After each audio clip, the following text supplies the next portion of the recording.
Showbiz fanatics, guesting ni Catherine Bernardo and Alden Richards kay Miss Jessica Soho abay inulan ng reaksyon. But before hindi pa man naipapalabas sa big screen ang kanilang movie na Hello Love Again ay naitala na po na kumita na ito ng 24 million na. At katulad nga ng ilang mga mall tour po nila ay talaga namang dinubog at naging matagumpay ang Cebu tour ng pelikulang Hello Love Again. Napuno nga ng mga fan ang lahat ng floors, tatlong malls na pinuntahan ni na Catherine Bernardo at Alden Richards noong Saturday. Kasama rin ang Katnin na nagpasaya sa mga Cebuano ang dalawang Hollywood-based Filipino actors na sina Marvin Aritranco at Mark Lavella na bahagi rin ng pelikula. Una nilang pinuntahan ang bagong bukas na SMJ Mall sa may Mandaue City, Cebu kung saan escalator pa lang ay kumakanta na sina ng Catherine at Alden. Sinunod ang SM Seaside City of SM City Cebu sa may Cebu City na pinuno rin ng mga fan na gustong masilayan ng cast members ng Hello Love Again ng Star Cinema. Maliban sa mall show ay dinumog din sila sa ticket selling nila sa cinema area ng SMJ Mall. Kahapon nga, Sunday naman ang huling tour nila na naganap sa Market sa may Bonifacio Global City sa Taguig City kung saan nakasama rin ang mas marami pang cast member ng pelikula. Pero alam niyo po ba na aside from that is talaga namang nag-trending at pinag-usapan din ang guesting ni Miss Catherine Bernardo at Alden Richards dito po kay Miss Jessica Soho na nagse-celebrate ng kanilang 20th year anniversary kung saan napili nga ng Katden na i-celebrate ito dito po sa napili ng Jessica Soho na makasama niya ang Katden. At dito talaga makikita mo sa reaction ni Miss Jessica Soho yung paghanga dito kay Catherine. Panoorin natin ito.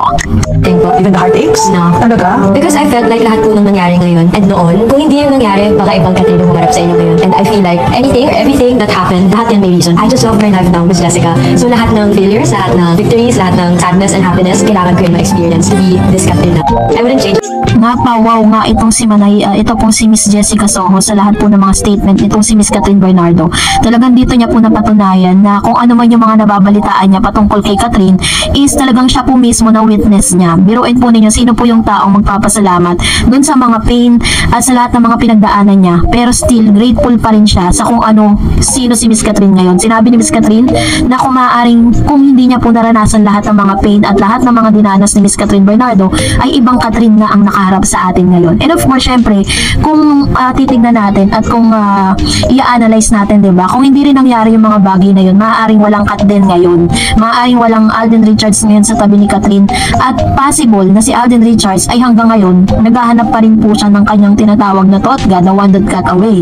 Diba? Hanggang sa ngayon, naghahanap pa rin siya ng perfect girl para sa kanya. Pero this time, dahil po sa mga pangyayari ngayon, pangyayari noon, no, na talagang masasabi mong blessing in disguise, na tiniturn nga ni Miss Catherine Bernardo into a positive one. Kasi diba, parang yung negatibong nangyari sa kanya na last year, no, kasabay ng pag-announce nga ng kanilang breakups, tinurn niya yun into a positive. Lagi niya sinasabi that she's always grateful sa lahat ng mga nangyari sa kanya. Never po siyang nagreklamo at never po siyang nagsabi ng mga negatibong bagay patungkol sa mga experience niya noon.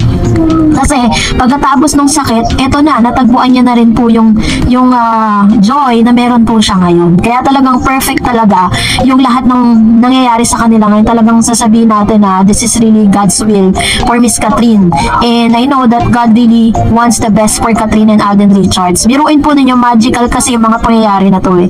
Sino pong mag-aakala that after 5 years is matatagpuan po nila ulit yung isa't isa. Kung dati po talagang nakita natin si Alden na talagang very siya kay Catherine eh. Pero pinigil niya yung feelings niya eh. Dahil alam niyang si Catherine ay meron pong hindi pong single that time. But this time, kitang-kita natin yung freedom na meron na ini-enjoy nila together. And this is really, very exciting kasi sa mga nakikita natin sa ngayon, parang tayo pa mismo yung parang mas masaya kaysa kay Catherine. Si Catherine na nakatagpo ng isang taong katulad ni Alden Richards. Kaya naman talagang sobrang effective at grabe yung chemistry nila, umaapaw po talaga. At dahil doon, talagang dumoble yung mga sumusuporta po sa kanila. So anyways, magbasa tayo ng inyong mga komento. Sabi ni Mr. Renato sa hello my friend and Miss Darrets, may point of view dito, ads ng bench para kay Alden. Yes, it's true naman na kay Rico yan at Claudine movie yung lines na yan. At aminin na natin, akma sa current status ng Katden yung lines sa sabi ni Alden. Ikalawang point, Alden resembles younger version of Rico yan. Walang duda dyan, may hawig sila ni Rico yan. Hindi dahil meron silang malalim na dimple, but honestly, parang pinabatang Rico Alden, maputi nga lang talaga. Actually, very true po yun.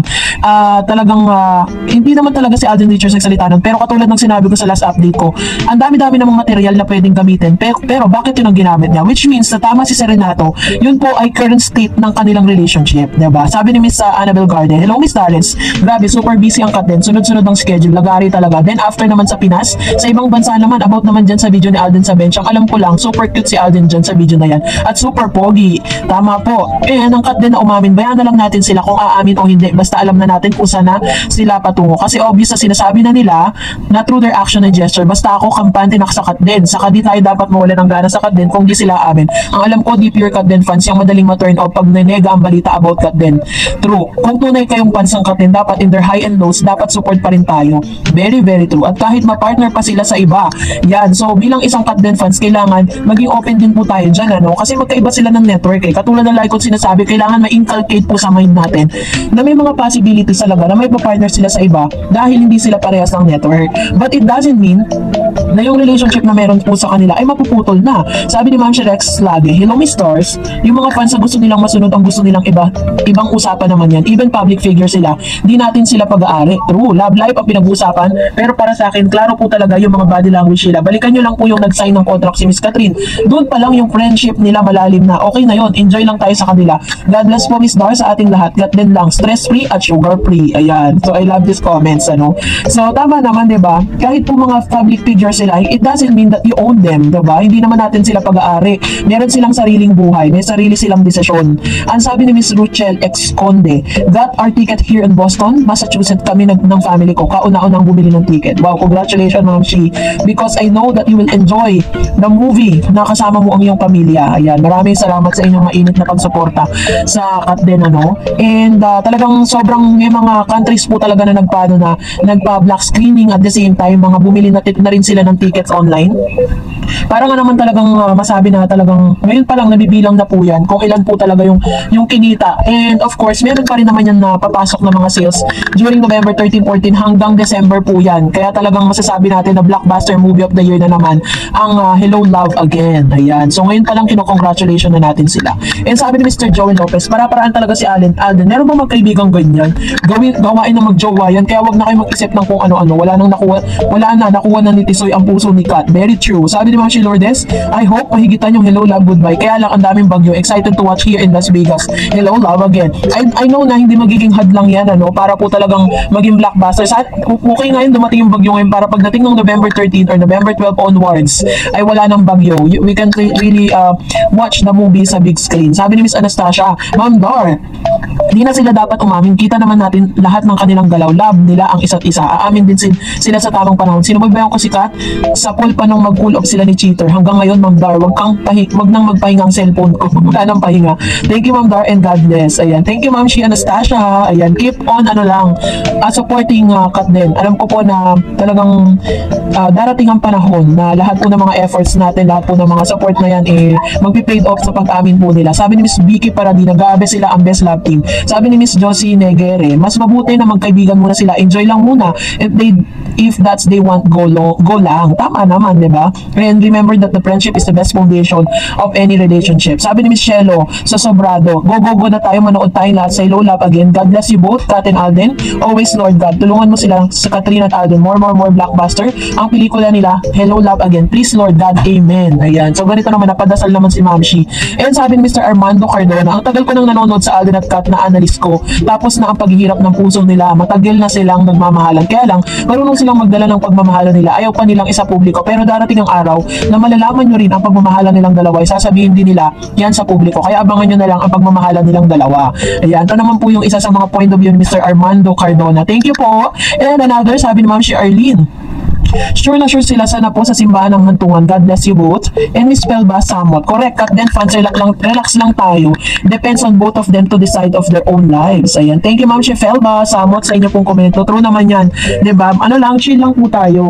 And we are here kasi isa sa mga nagiging part po sila ng ating pong stress reliever. Diba? So, lang tayo. Chill. Sabi ni Miss Virgie, hi, Ma'am Dars. Thanks again for Kat then updates. God bless you more and to your family. Thank you, Ma'am Shi. Ma'am Dars, grabe. 3 hours lang ang tulog ko dahil sa Kat then. Katrin. But it's okay dahil I love Kat din. Grabe ang sabi sa pagmamahal ng Kat din. Grabe ang mga tao. Parang langgam ang and tears of joy ako sa pagpapanood ko sila sa mga mall tours nila. Nako, sabi yung isang admin, hindi daw sila friend.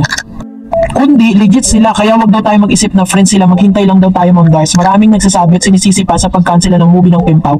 Dapat daw pinalabas ng October, kaso kinansela dahil parating din naman ang movie ng HLA. Baka hindi daw kikita ang HLA kung pinalabas ang movie ng Pimpaw, kaya kinansela. Ano raw? Wala pong ganong mga issue Kaya may mga certain things din kasi na kadahilanan kung bakit kinansela muna.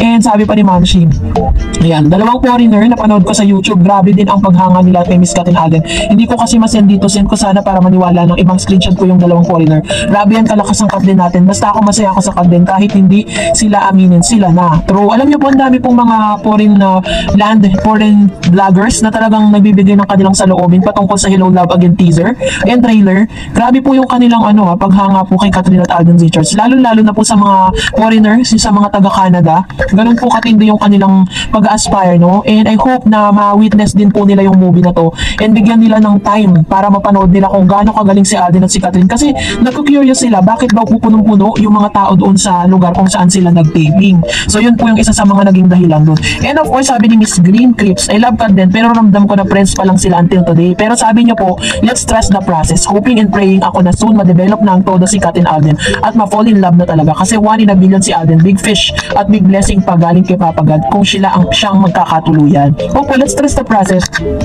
Huwag tayo mag in a hurry, huwag tayo magmadali, wag natin silang wag nating desisyonan kung ano po yung gusto nilang maging setup ng relationship po nila. Pero ang dami na kasing mga talagang naniniwala talaga na may relasyon na talaga silang dalawa. So, that's it for today. For more videos and updates, please don't forget to like and subscribe, and please don't forget to follow my Facebook page, Dar Eds TV. God bless everyone!